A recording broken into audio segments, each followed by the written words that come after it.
फनकार की बनाता है जो लाइफ में दिया, फनकार की बनाता है जो लाइफ में दिया, फनकार की बनाता है जो लाइफ में दिया। इमरान भाई का है वो बस कैफ में दिया जी, कैफ में दिया, कैफ में दिया, कैफ में दिया। जनाब मौलाना कुर्बान अली साहब कासिम मुद्दज़िलुल आली वो आपके रूबरू हो रहे हैं और अपने खिताब से नवाजने जा रहे हैं। हजरत वाला अपने खिताब के साथ। बिस्मिल्लाहिर्रहमानिर्रहीम, अल्हम्दुलिल्लाहि कफ़ा व सलामुन अला इबादिहिल्लज़ीना इस्तफ़ा, अम्मा बाद। क़ाल तआला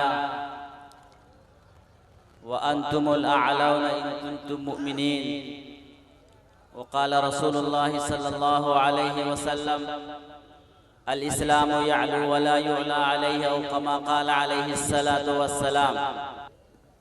हज़रात उलमाए किराम, हमारे मुअज़्ज़ज़ सामिईन, पर्दा नशीन माँ और बहनों, मैं सबसे पहले युवा कमेटी अमोना के कारकुनान का बेहद शुक्रगुजार हूँ, उनका ममनून और मशकूर हूँ कि उन्होंने हज़रत मौलाना मुफ्ती खालिद हबीब साहब के वास्ते से हमें भी इस अज़ीम उश्शान प्रोग्राम में याद किया। और ऐसे वक्त में इस तरह के प्रोग्राम को मुनाकिद करने का उन्होंने इरादा किया और इस तरह के प्रोग्राम को मुनाकिद किया जिस वक्त वाकई बहुत बड़ी ज़रूरत है। इस्लाह मुआशरा का काम हमारे और आपके लिए इस वक्त इंतहाई अहमियत के हामिल है, और इस एतबार से भी मैं आप हजरात का शुक्रगुजार हूँ कि अमोना बस्ती से बहुत पहले से वाकिफ़ हूँ, इस माना करके कि आपके इलाके की दो ऐसी मारूफ शख्सियत जो हमारे इलाके में इल्मी बहारें लुटा चुके हैं और लुटा रहे हैं, इल्मी खिदमात कर रहे हैं और उस इलाके में ज़मीनी सतह पर ज़बरदस्त काम कर रहे हैं, वो दो शख्सियत हैं। यकीन मानिए, बिला किसी मुबालगा की मैं आपके सामने अर्ज करता हूँ कि हमारे पूरे उस इलाके में, पूर्णिया के इलाके में कोई जलसा होता हो, कोई भी जलसा होता हो, पहले नंबर पर अगर किसी दो आदमी का नाम होता है तो वो हज़रत मौलाना मुफ्ती सोहराब साहब दामद बरकातहुम, जो इमारत शरिया के कलीदी ओहदे पर फाइज हैं, उनका नाम लिया जाता है। और जामिया सिद्दीकिया से आपके इलाके के होनहार फाजिल हज़रत मौलाना मुफ्ती खालिद हबीब साहब का नाम लिया जाता है। इनके बाद ही में किसी और मुकर्रिर का नाम लिया जाता है। मकबूलियत का ये आलम है कि कोई जलसा खाली नहीं जिसमें इन दोनों का नाम ना हो। और अगर मुफ्ती साहब नहीं आ सके तो मुफ्ती खालिद हबीब साहब जरूर दोनों की तरफ से नुमाइंदगी करते ही। ये इसलिए कह रहा हूँ कि कर रहे हैं ये हमारे इलाके में काम, लेकिन आप हजरात भी इनसे वाकिफ हों। आप हजरात अब तक ये समझ रहे होंगे कि आपके इलाके के ये फाजिल नौजवान हजरत मौलाना मुफ्ती खालिद हबीब साहब एक आलिम दीन ही समझ रहे होंगे।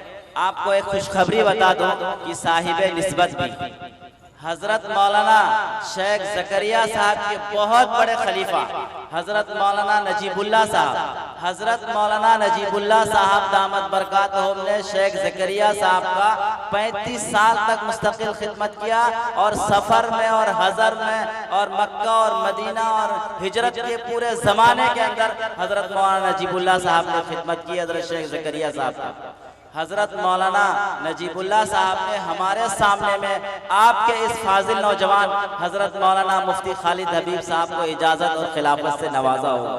नवाजा है वो इसलिए तहत से नेमत के लिए आपके सामने अर्ज करता हूँ कि आप हजरात भी इस्तिफादा करें। रूहानियत के अफराद कम होते जा रहे हैं, रूहानी शख्सियात कम होते जा रहे हैं। आपके बीच अगर ऐसी रूहानी शख्सियत मौजूद है जिनको हजरत मौलाना नजीबुल्लाह साहब जो खलीफा हजरत शेख ज़करिया साहब के, ऐसी शख्सियत की तरफ से इजाज़त और खिलाफत अगर मिली हो और वो आपके समाज के और आपके इलाके के हो और उनसे अगर आप इस्तिफादा ना करें तो यकीन मानिए हमारे और आपके लिए महरूमी।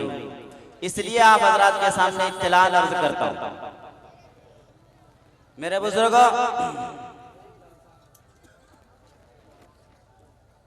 26 जनवरी इससे पहले गुजर चुका है। मुल्क के तमाम बाशिंदों ने और ख़ास तौर से तालीम गाहों में पढ़ने वाले लोगों ने और पढ़ाने वाले लोगों ने कौमी त्यौहार के तौर पर आज़ादी को मनाया, जश्न यौम जमहूरिया को मनाया। मेरे बुजुर्गों, इस तरह के प्रोग्राम करने का, हर चंद के ये प्रोग्राम लंबा हो गया और इसका खर्च बड़ा हो गया, लेकिन मैं तो अपने इलाके में अपने नौजवानों से कहता हूँ और जलसा कमेटी के लोगों से कहता हूँ कि छोटा छोटा जलसा होना चाहिए और हर गांव में होना चाहिए। और ज़रूरत है इस तरह के नुक्कड़ सभा और इस तरह के छोटे छोटे जलसों का रोजाना होना चाहिए और हर गाँव में होना चाहिए, लेकिन कम खर्च के साथ होना चाहिए। बुजुर्गों, इस मुल्क पर हमारे मुगल बादशाहों ने 350 साल तक हुकूमत की है। 350 साल तक मुस्तकिल उनकी हुकूमत की है। तारीख दानों ने कहीं पर भी किसी तरह से भी जो हकीकत पर मबनी तारीख जिन्होंने लिखा है, कहीं पर हिंदू और मुस्लिम के बीच में नफरत फैलाने का कोई अहम वाकया नहीं लिखा।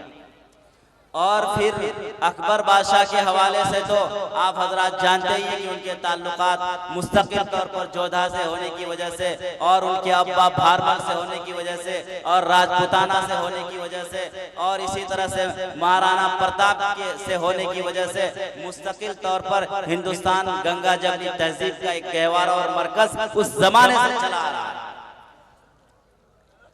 लेकिन मैं आपको एक ऐसे बादशाह का वाकया सुनाना चाह रहा हूं जिसको मुअर्रिखीन ने हकीकत से हटा करके इंतहाई कट्टर बादशाह और इंतहाई जालिम बादशाह और इंतहाई दहशतगर्द बादशाह गैरों ने उसको करार दिया है। उसके एक वाकया अदल इंसाफ का मैं सुना रहा हूँ, जिसको दुनिया के लोग कट्टर कहते हैं और दुनिया के लोग जालिम कहते हैं और तारीख को मड़ोड़ करके पेश करते हैं। उस बादशाह का एक वाकया आपको सुनाता हूँ।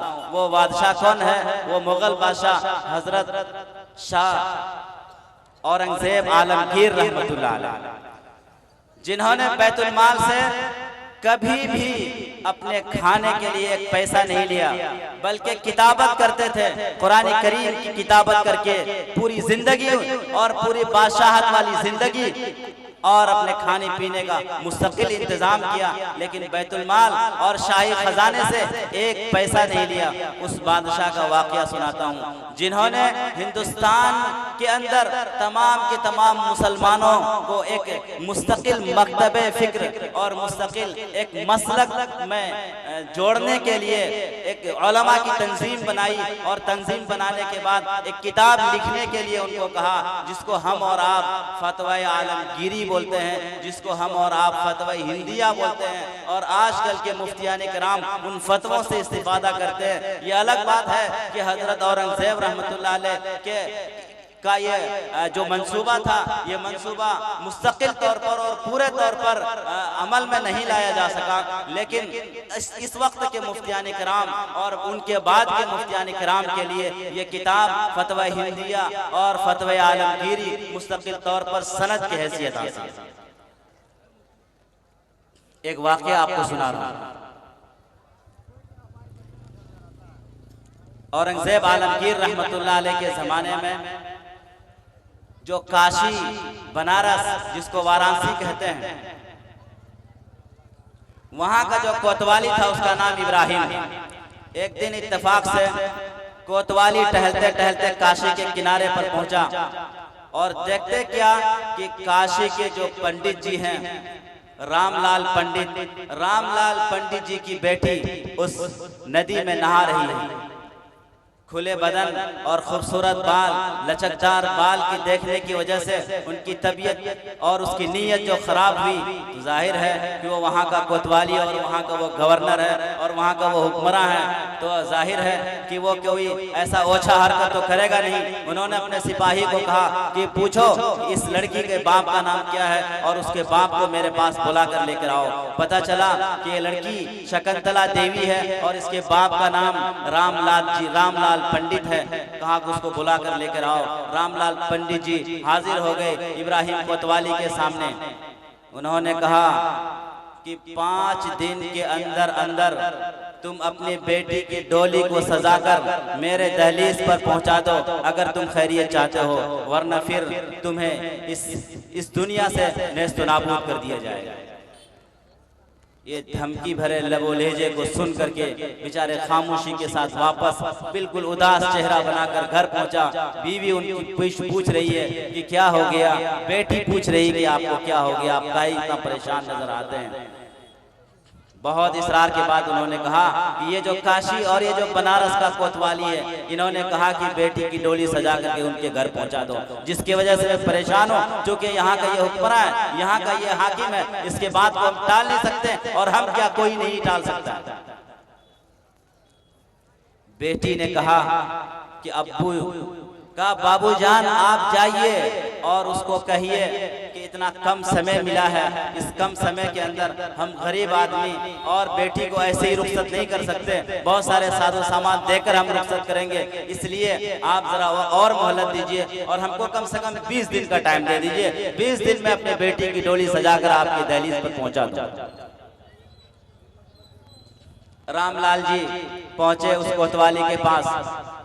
कहा कि हुजूर, हमारे रीति रिवाज के अंदर जो चीजें देने लेने की होती है, जाहिर है कि आपके घर में जब हम भेजेंगे उनको तो इसके इंतजामात करने पड़ते हैं, इंतजामात के लिए वक्त चाहिए।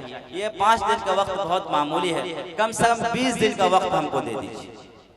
उन्होंने कहा कि रामलाल जी, तुम हो तो बहुत चालाक, लेकिन तुम जाओगे तो कहाँ जाओगे? हमारे कलमरा और हमारे हुक्मरानी से तुम बाहर कहाँ जा सकते हो? जाओ, तुम्हें 20 दिन की छुट्टी मिली।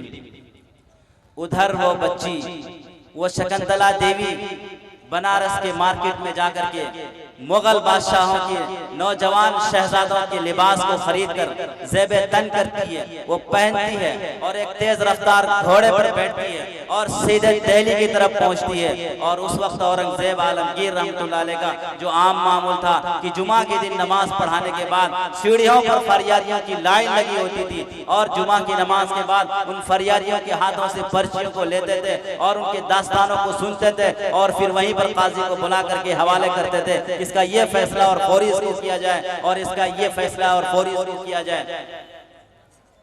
जब तेज रफ्तारी के साथ ये मुगल शहजादे के लिबास में ये शकुंतला देवी पहुंचती है, चलते चलते चलते दिल्ली पहुंचते पहुंचते 10 दिन उनको लगता है। और इत्तेफाक से जब वो पहुंचती है तो वह जुमा का दिन होता है और जुमा की नमाज खड़ी हो चुकी है और शाह औरंगजेब आलमगीर रहमतुल्लाह अलैह जुमा की नमाज लाल जामा मस्जिद के अंदर पढ़ा रहे हैं। उस जामा मस्जिद के सीढ़ी के अंदर हजारों की तादाद में, सैकड़ों की तादाद में फरियादी खड़े हैं इंसाफ लेने के लिए और अपने दुखरा को सुनाने के लिए और इंसाफ चाहने के लिए खड़े हैं। उसी आखिरी कतार में ये लड़की भी जाकर खड़ी हो गई और अपने हाथ के अंदर एक पर्ची को लिए हुए जिसमें अपने दुखरे को और अपने मुसीबत और अपने आई परेशानी को लिख करके इस इंतजार में कि बादशाह सलामत आकर जहां इन सारे फरियादियों की बातों को सुनेंगे और उनका इंसाफ करेंगे, वहीं पर हमारी बात को भी सुनेंगे और हमारा भी इंसाफ करेंगे।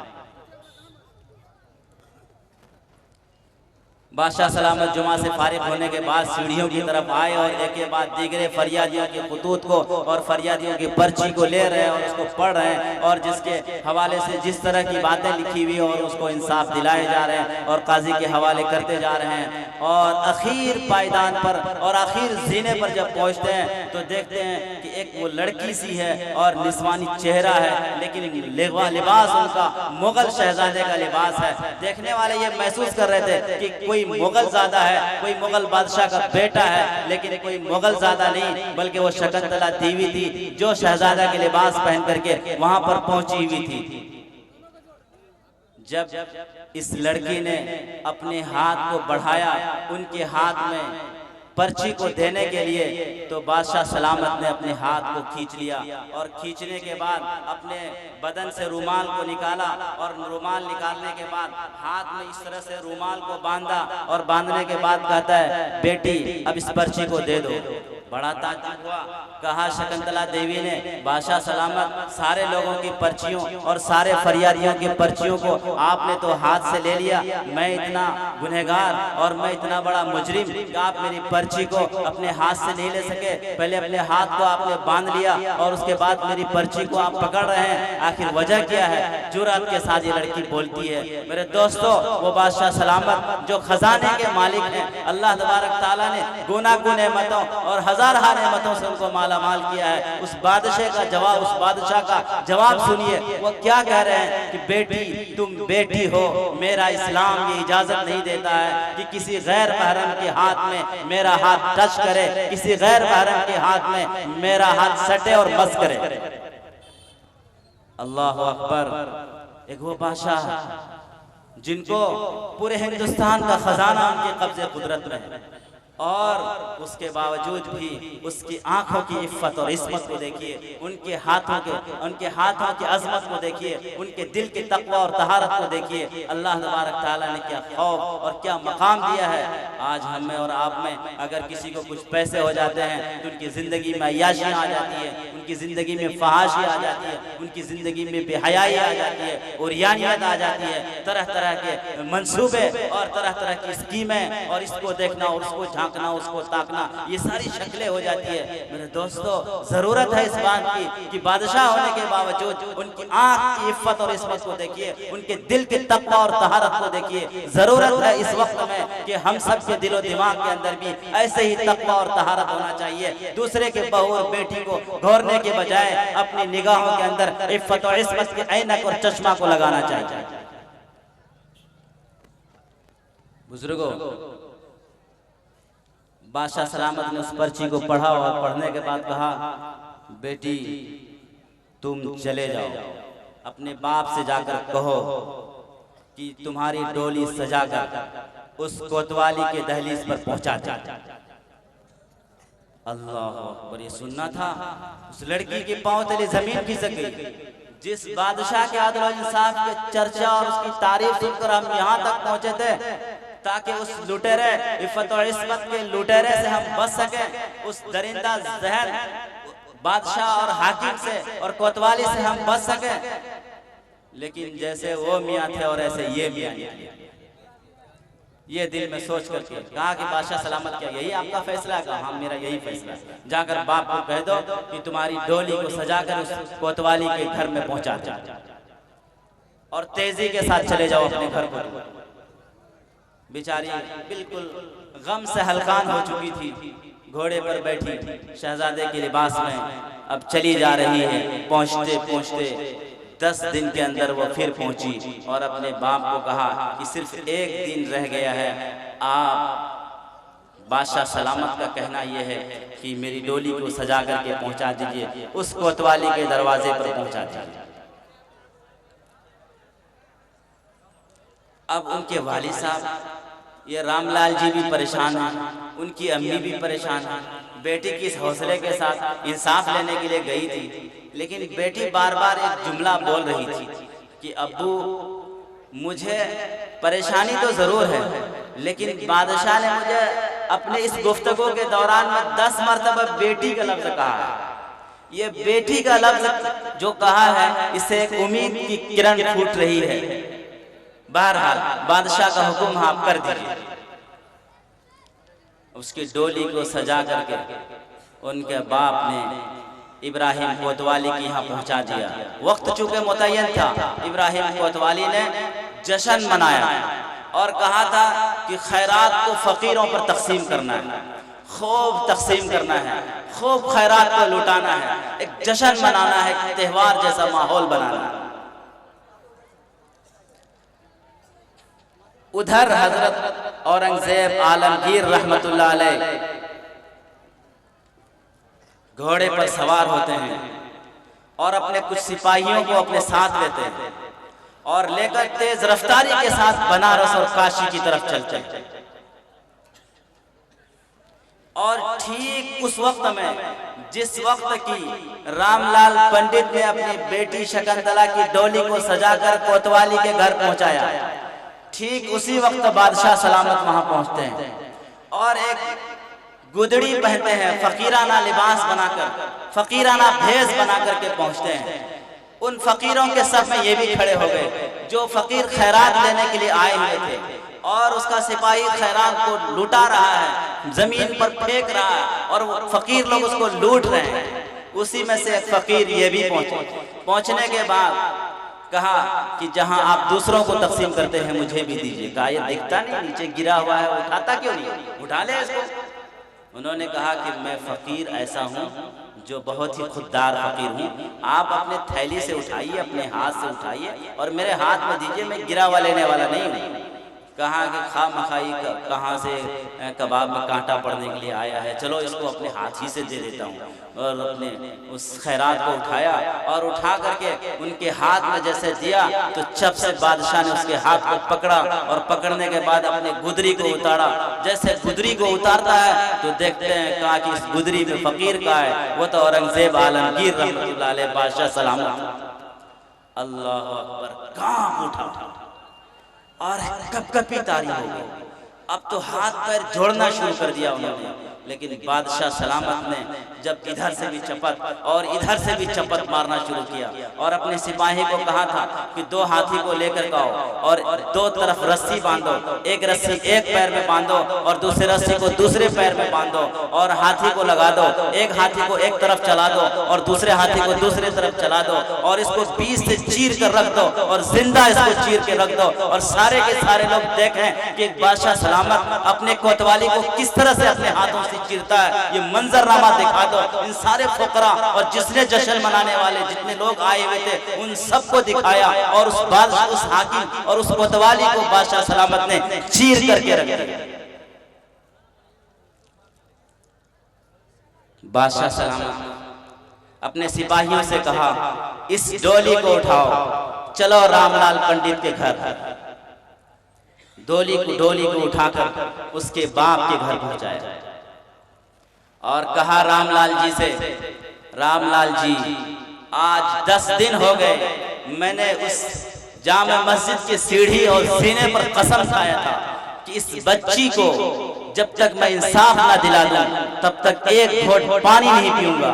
आप एक घोट पानी नहीं, एक गिलास पानी दीजिए और मैं आज पानी पीऊंगा। रामलाल पंडित जी ने एक गिलास पानी दिया और औरंगजेब रहमतुल्लाह अलैह उसके पानी को पीते हैं और कहते हैं कि कोई कपड़ा अगर हो तो दीजिए, मैं यहाँ पर शुक्राने की नमाज पढ़ूंगा। जिस चबूतरे में वो मूर्तियों को पूजा करता था उस चबूतरे के एक साइड में शुक्राने की 2 रकात नमाज औरंगजेब आलमगीर रहमतुल्लाह अलैह ने नमाज पढ़ी है। मस्जिद औरंगजेब, इसकी शहादत है आज भी वहाँ की सरजमीन के लिए। मेरे दोस्तों और बुजुर्गों, उस बादशाह ने उस हिंदू लौ और उस हिंदू की बेटी की कैसी इज्जत और उसकी इस्मत की कितना ख्याल किया और कितना एहतमाम किया कि कसम खा लिया कि उस बच्ची की इज्जत और इस्मत की जब तक मैं हिफाजत न कर लूं तब तक एक लुकमा पानी नहीं पीऊंगी। मेरे बुजुर्गों, यहाँ रुक करके इस वाक़े को इस तरह के वाक़यात को मुअर्रिखीन ने छुपा दिया और वो सारे वाक़यात जो जुल्म ज़्यादती के गढ़े गए हैं उनको पेश किया जा रहा है और मुसलमानों की शबीह और ख़ास तौर से इस तरह के बादशाह की शबीह को पूरे हिंदुस्तान में बिगाड़ने की कोशिश की गई। तो मैं अर्ज ये कर रहा था कि 350 साल तक मुगलों ने हुकूमत की है और जहां मुगल बादशाहों की हिंदू रवादारी के बहुत सारे वाक़यात हैं, उनमें से जिसको सबसे ज्यादा हम कट्टर समझते हैं उसके रवादारी का एक मिसाल है आपके सामने। जो लोग की नफरत के बीज बोते हैं, जो लोग आज इस समाज के अंदर हिंदू मुस्लिम की कार्ड खेलने की कोशिश करते हैं और गंदी सियासत खेलने की कोशिश करते हैं और समाज और मुआशरे को बांटने की कोशिश करते हैं और नफरत को फैलाने की कोशिश करते हैं, उसके मुंह के ऊपर एक बड़ा तमाचा है कि देखो कि जिसको तुम कट्टर कहते हो उस बादशाह ने तुम्हारी बेटी की इफ़्फ़त और इस्मत की हिफाजत के लिए कितना बड़ा कारनामा अंजाम दिया। पूरे उस इलाके के गवर्नर को चीर करके रख दिया और तुम्हारी बेटी की इफ़्फ़त और इस्मत की हिफाजत के लिए वो कसम खा करके आता है और तुम्हारे गिलास में जाकर पानी पीता है और जिस जगह तुम मूर्ति को पूजा करते हो वहां पर शुक्राने की वो शख्स 2 रकअत नमाज पढ़ता है। मेरे बुजुर्गों, 350 साल के बाद मुसलमानों से जब आहिस्ता आहिस्ता हुकूमत छिनी और ईस्ट इंडिया कंपनी का गलबा हो गया तो मुस्तकिल तौर पर 200 साल तक इस मुल्क की आज़ादी के लिए और इस मुल्क को उन गौरव के गुलामी से निजात दिलाने के लिए जो मेहनतें और जो कुर्बानियां हमारे बुजुर्गों और हमारे पूर्वजों, हमारे पुरखों, हमारे अकाबरीन, हमारे मशाइख ने किए हैं, उसकी तारीख की उसकी मिसाल दूसरी जगहों पर नहीं मिलेगी। आपको मालूम होना चाहिए यही इलाका बंगाल की सरजमीन है जहां के अमीर और जहां के नवाब सिराजुद्दौला जिन्होंने इन लोगों से बरसरे पैकार होते आखिर वक्त में 1756 के अंदर पलासी के मैदान में अपने ही गद्दारों की गद्दारी की वजह से जाम शहादत नोश की। दूसरी तरफ मुस्तकिल तौर पर 8-10 साल की मेहनतों और कोशिशों की बुनियाद पर टीपू सुल्तान ने सरंगापट्टनम की सरजमीन और मैसूर की सरजमीन पर इन अंग्रेजों को भगाने की तगोदो की मेहनत और मशक्कतें की, यहाँ तक कि 1799 में जामे शहादत पिया। ये लफ्ज कह करके गीदड़ की 100 साल की जिंदगी से शेर के 1 दिन की जिंदगी बेहतर। जिस दिन 1799 में जब सरंगापट्टनम के अंदर वो मर्द मुजाहिद और टीपू सुल्तान की शहादत होती है, उस दिन उसके लाश पर वो अंग्रेज खड़े होकर के ये कहता है कि आज से हिंदुस्तान हमारा है। यानी इससे पहले उनको ये फिक्र लगी होती थी कि जब तक टीपू सुल्तान इस सरजमीन पर मौजूद है हम कभी भी हिंदुस्तान पर अपनी हुकूमत का दावा नहीं कर सकते हैं। उसके मरने के बाद ही उन्होंने उसके लाश पर सवार होकर के कहा।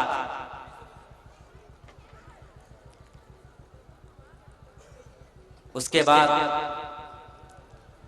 1799 के बाद जब हजरत शाह अब्दुल अजीज साहब मुहद्दिस दहलवी रहमतुल्लाह अलैह ने मुल्क की हालात को देख करके सबसे पहले यह ऐलान किया था कि ये मुल्क दारुल हरब हो चुका है, यहाँ के लोगों पर और हिंदुस्तान वासियों पर इन गौरों से जिहाद करना फर्ज हो चुका है। सबसे पहले अगर किसी ने इन गौरों इन अंग्रेजों से जिहाद का फतवा दिया था तो वह शाह अब्दुल अजीज साहब मुहद्दिस दहलवी रहमतुल्लाह अलैह हैं। उनके फतवे के असरात ऐसे हुए कि उनके शागिर्दों ने और खास तौर से सैयद अहमद शहीद रहमतुल्लाह अलैह, शाह इस्माइल शहीद रहमतुल्लाह अलैह, मौलाना अब्दुल हक बुढ़ानी रहमतुल्लाह अलैह, इन चोटी के अकाबरीन ने हजरत सैयद अहमद शहीद रहमतुल्लाह अलैह के झंडे तले मुस्तकिल तौर पर 1802 से लेकर 1813 तक बालाकोट के मैदान में बरसरे पैकार रहे। लेकिन कुछ लोगों की गद्दारी की वजह से 1813 के अंदर सैयद अहमद शहीद रहमतुल्लाह अलैह उस बालाकोट के मैदान में शहीद हुए। लेकिन इसके बाद भी मुसलमानों ने अपनी कुर्बानियों को जारी रखा और मुसल्ला तौर पर जो सबसे पहली जंग आजादी की कोशिश की गई, जिनको अंग्रेजों ने गदर कहा, उस गदर वो गदर नहीं है बल्कि हिंदुस्तानियों की तरफ से एक मुसल्ला जंग आजादी की मेहनत और मुसल्ला मुल्क को आजादी दिलाने की एक कोशिश थी। वो 1857 की जंग आजादी, जिसमें एक तरफ हजरत मौलाना कासिम साहब नानोतवी रहमतुल्लाह अलैह, हजरत मौलाना रशीद अहमद गंगोही रहमतुल्लाह अलैह, हजरत मौलाना हाफिज जामिल शहीद रहमतुल्लाह अलैह, हाजी इमदादुल्लाह मुहाजिर मक्की रहमतुल्लाह अलैह शामली के मैदान में बरसरे पैकार हैं, तो दूसरे तरफ मौलाना जाफर साहब थानोसी रहमतुल्लाह अलैह जो मेरठ वगैरह के इलाके में बरसरे पैकार हैं। पूरा यूपी का इलाका सरापा जंग बना हुआ था, सरापा एहतजाज बना हुआ था, लेकिन चूंकि अंग्रेजों की ताकत बहुत थी और मुसलमान निहत्थे और कमजोर होने की बुनियाद पर यह जंग भी मुसलमानों की हार पर खत्म हो गई। लेकिन मेरे बुजुर्गों, अब तक की बात बता रहा हूँ, अंग्रेज 1602 से आना शुरू हो गए थे। ईस्ट इंडिया कंपनी का जो तसल्लुत होना शुरू हो गया, सिराजुद्दौला 1756 में जो जंग शुरू किया, इस ईस्ट इंडिया कंपनी का वजूद हो चुका था। 1756 से लेकर के 1803 तक सैयद अहमद शहीद रहमतुल्लाह अलैह, और उसके बाद 1857 तक जो मौलाना कासिम साहब नानोतवी रहमतुल्लाह अलैह ने जो जंग किया है, इस वक्त तक ये जो मुस्तकिल पूरे 200 साल जो दौर है, इस दौर के अंदर मुल्क की आजादी की अगर जो मुसल्लह जद्दोजहद है और जो मुल्क की आजादी की जो मुनज़्ज़म जद्दोजहद है, ये सारे के सारे सिर्फ और सिर्फ हमारे मुसलमानों ने किया है। तारीख में इसको लिखा है। अगर इस जमाने के अंदर सच्चाई के साथ अगर कोई तारीख ना हो और ब्रिटिश गवर्नमेंट के लाइब्रेरियों में जाकर देखे जो उनकी डायरियों के अंदर सच्चाई लिखी हुई है, तो ये सारी चीजें वहां पर उनको मिलेगी। ये अलग बात है कि इस जमाने के अंदर उन तारीखों को आजकल के स्कूलों और कॉलेजों से इस तरह से मिटा दिया गया है। चंद नाम जो आखिर जमाने में जंग आजादी के अंदर लगे और जंग आजादी में शुरू हुए और शामिल हुए, उन लोगों के नाम के अलावा इतने बड़े बड़े लोगों के नाम जिन्होंने बड़ी कुर्बानियां दी है, उन कुर्बानियों को बिल्कुल फरामोश कर दिया। आजादी की तारीख से इनके नामों को खुरच कर मिटा दिया गया। मेरे बुजुर्गों, इसके बाद 1857 के बाद से भी हमारे अकाबरीन बैठे नहीं रहे। हमारे अकाबरीन ने मेहनतें की, एक फौजी छावनी के तौर पर हिंदुस्तान को आज़ाद करने के लिए और मुश्तरका प्लेटफार्म तैयार किया। खिलाफत कमेटी की, समरतुत तरतीब का, अंजुमन समरतुत तरतीब का, और इसी तरह से उसी ज़िम्न में दारुल उलूम देवबंद को कायम किया गया था। और दारुल देवबंद के कायम करने का मकसद ही ये था कि जहाँ दीनी तालीम से आरास्ता और पैरास्ता किया जाए, यहीं पर ऐसे फौज और ऐसे अफराद तैयार किया जाए जो मुल्क की आज़ादी में हिस्सा ले। और यकीनन करके दिखाया हमारे अकाबरीन ने। मौलाना शेखुल हिंद रहमतुल्लाह अलैह ने जो तहरीक रेशमी रुमाल चलाया है, उस तहरीक रेशमी रुमाल के अंदरूनी हालात को जब पढ़ा गया और जब देखा गया और वो तहरीक रेशमी रुमाल के राज जब फाश हो गए, तो पता चला कि वो कमजोर और नहीं शेखुल हिंद रहमतुल्लाह अलैह, जिन्होंने अंग्रेजों से जिहाद करने के लिए रेशमी रुमाल की एक ऐसी तहरीक चलाई थी कि बिल्कुल करीब में जाकर के ये राज फाश हो गया। वरना तो फिर मुल्क का नक्शा ही कुछ और होता, और अगर ये राज ना फाश होता तो ये पूरा का पूरा मुल्क आजाद होता और ये बंटवारे की कोई शक्लें भी नहीं बनती और ये पूरा का पूरा मुल्क आज हिंदुस्तान होता। लेकिन अपने ही लोगों के कुछ जासूसी की वजह से हजरत शेखुल हिंद रहमतुल्लाह अलैह गिरफ्तार हो गए और माल्टा की जेल में 3 साल तक मुस्तकिल रहे। और उस 3 साल के अंदर ऐसी सऊबतें और ऐसी परेशानियां बर्दाश्त की है, जब रिहा होकर के आए और देवबंद की सरजमीन पर इंतकाल होते हैं, और जब उनको नहलाने के लिए जब हमारे अकाबरीन आते हैं और वहाँ पर शेखुल इस्लाम उनके शागिर्द जो माल्टा के जेल में उनके हमसफर थे, उनके खादिम की हैसियत रहते थे, उनसे जब पूछा गया कि ये हजरत शेखुल हिंद रहमतुल्लाह अलैह के कमर के ऊपर जो घाटे पड़े हुए, जो गट्ठे पड़े हुए, ये क्या है? तो हजरत शेखुल इस्लाम रहमतुल्लाह अलैह ने रो कर कहा था, हमारे उस्ताद मोहतरम ने कहा था माल्टा की जेल में कि जब तुम हिंदुस्तान जाओगे तो मेरे कमर के अंदर जो ये दाग है, इस दाग का कोई तस्करा और कहीं नहीं करना, क्योंकि ये अल्लाह को प्यारे हो गए। अब अर्ज करने में कोई हरज की बात नहीं है। ये अंग्रेज वहाँ काल कोठरी में ले जा करके लोहे को आग में गर्म करके उनके पीठ को और उनके कमर और उनकी रीढ़ की हड्डी को दागा करते थे, जिनकी बुनियाद पर इनकी चर्बियां खत्म हो गई, इनके गोश्त खत्म हो गए और उसके ऊपर घट्टे पड़े हुए हैं। ये उन जालिमों ने शेखुल हिंद रहमतुल्लाह अलैह पर जुल्म किया। मेरे बुजुर्गों, चूंकि मुफ्ती साहब आ गए हैं और टाइम भी होने जा रहा है, मेरे ख्याल से 2-3 मिनट और रह गया है,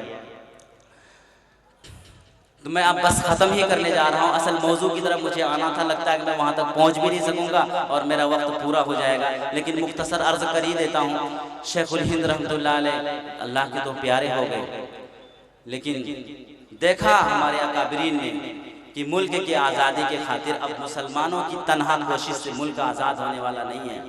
तो हमारे इस मुल्क के बिरादरान वतन को और हमारे हिंदू भाइयों को भी शामिल किया, और शामिल ही नहीं किया बल्कि क़यादत उनको दिया, आगे उनको रखा।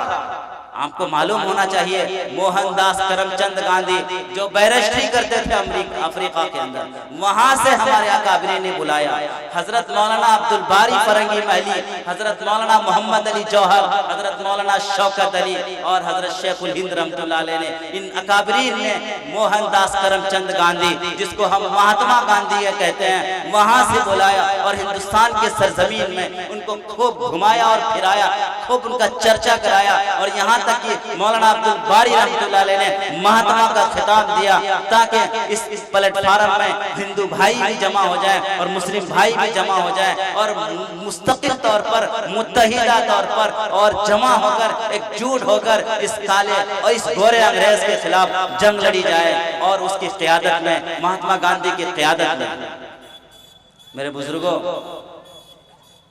मैं कहना आपको ये चाह रहा हूँ कि हमारी रवादारी, हमारी कौमियत पसंद और हिंदुस्तान की मिट्टी से मोहब्बत और वतन की मिट्टी से मोहब्बत ये बता रही है कि हमने सारी मेहनतों को किया, मुल्क हमसे छीना गया और उसके बाद मुस्तकिल 200 साल तक हम लोगों ने मेहनत की, उसके बावजूद भी क़यादत हमने आपको तस्लीम किया, कायद हमने आपको तस्लीम किया और आपको कायद बनाया। आपके बैनर तले हम लड़े, आपके बैनर तले आप जंग आज़ादी में शरीक हुए। क्या इसीलिए कि आज अगर हम लोग इस हिंदुस्तान के अंदर इज्जत के साथ जीते हैं तो आपको बिल्कुल नहीं भाई, और आप मुसलमानों को दहशतगर्द कहें, मुसलमानों को देशद्रोह कहें, और आप जो है उस महात्मा गांधी को जो मारने वाले हैं और जो अमन और सलामती का पैकर महात्मा गांधी, अमन और सलामती का मूर्ति महात्मा गांधी, जिस गोडसे ने उसको मारा है, उस गोडसे के मानने वाले आज देशभक्त हो गए और महात्मा गांधी के मानने वाले और महात्मा गांधी को महात्मा बनाने वाले आज देशद्रोह।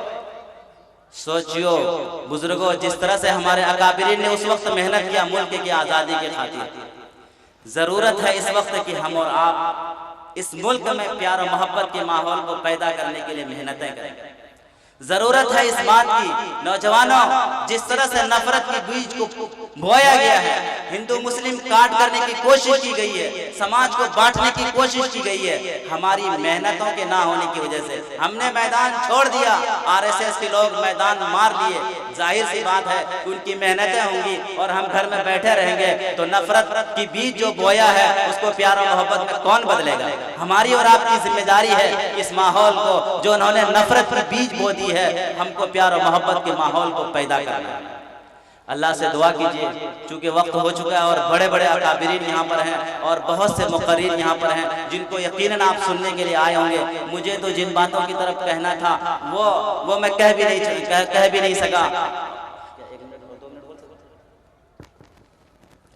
एक बात मैं आपके सामने अर्ज करना चाह रहा हूँ, हम और आप NRC, NPR, CAA को लेकर के सरापा इंतजार में हैं, एहतजाज भी कर रहे हैं, रैलियां भी कर रहे हैं, शाहीन बाग में औरतें भी बैठी हुई हैं और हज़ारों की तादाद में मुख्तलिफ जगहों में औरतें बैठी हुई हैं और मुस्तकिल तौर पर इंसानी जंजीर की शक्ल में, भारत बंद की शक्ल में, नुक्कड़ सभा की शक्ल में, रैली और धरनों की शक्ल में सरापा एहतजाज बना हुआ है पूरा का पूरा हिंदुस्तान।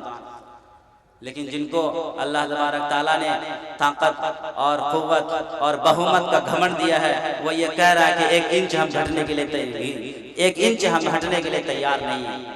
मेरे बुजुर्गों, कुरान और हदीस में जिस नुसरत और जिस अल्लाह तबारक ताला की मदद के आने के लिए कहा गया है कि फला फला और फला फला उमूर को करने से अल्लाह की नुसरत आती है, लेकिन उस तरफ हमारा और आपका ध्यान नहीं है। इंतजार कान लगाए हुए खबर पर कि कब मोदी जी कह दे कि हम CAA वापस ले लिए और कब अमित शाह कह दे कि हम NRC नहीं करेंगे और कब BJP के हुक्मरान तबका ये कह दे कि अब हिंदुस्तान के अंदर NPR लागू नहीं होगा। हमारे और आप सबके दिमाग और तवज्जो पूरी तरह से सोशल मीडिया पर, खबर पर, न्यूज़ पर लगा हुआ है, किस तरह से ये खबर आ जाए, आज आ जाए, कल आ जाए। साथियों को पूछते हैं, हाँ तक कि बूढ़ी माँ तक भी पूछते रहती है कि कोई खबर अले, कोई खबर आई, इस तरह की बातें होती। लेकिन मैं आपके सामने सिर्फ 4 बात बताकर रुखसत होता हूँ 2 मिनट के अंदर। 4 चीज़ें हैं मदद और नुसरत आने के लिए। पहली चीज़ क्या है, उसको गौर से सुनिए।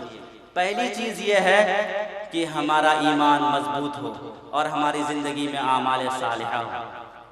बुजुर्गों, अहद कर लीजिए कि जितना बड़ा मजमा यहाँ पर है और जितने हैं यहाँ पर, वो सबकी जिम्मेदारी है कि 5 वक्त के नमाज के पाबंद हो जाए और इज्तिमाई और इनफरादी तरीके पर अल्लाह के सामने रोने धोने वाले बन जाएं, रोने वाले गिड़गिड़ाने वाले हो जाएं और अपने गुनाहों से तौबा करने वाले बन जाएं। और आप सब के सब इरादा कीजिए कि जितने यहाँ पर बैठे हैं, अगर वो एक एक आदमी, एक अपने साथी जो उसके कलौज का होगा, मेहनत करे उसके ऊपर, तो आप अगर यहाँ पर 1000 है तो 1000 और नमाजी बन जाएंगे। और ये अहद कर लीजिए कि हम सब के सब भाईचारा का माहौल पैदा करेंगे। दूसरी चीज है क्या, नुसरत दीन, दावत दीन, अल्लाह के दीन की मदद और अल्लाह तबारक ताला के दीन की दावत हमारी और आपकी ज़िंदगी में आना चाहिए। और हमारे अखलाकी और समाजी और माशरती जिम्मेदारी होनी चाहिए कि हम दीन की मदद और नुसरत भी करें और दावत दीन के कामों में लगें और जुड़ें। तीसरी चीज़ है, मुख्तसर करने जा रहा हूँ, तीसरी चीज़ है इत्तिहाद और इत्तिफाक। हमारे सफ़ों में इत्तिहाद और इत्तिफाक होना चाहिए, आपस में प्यार और मोहब्बत का माहौल होना चाहिए, पुराने गिले शिकवे को दूर कर देना चाहिए।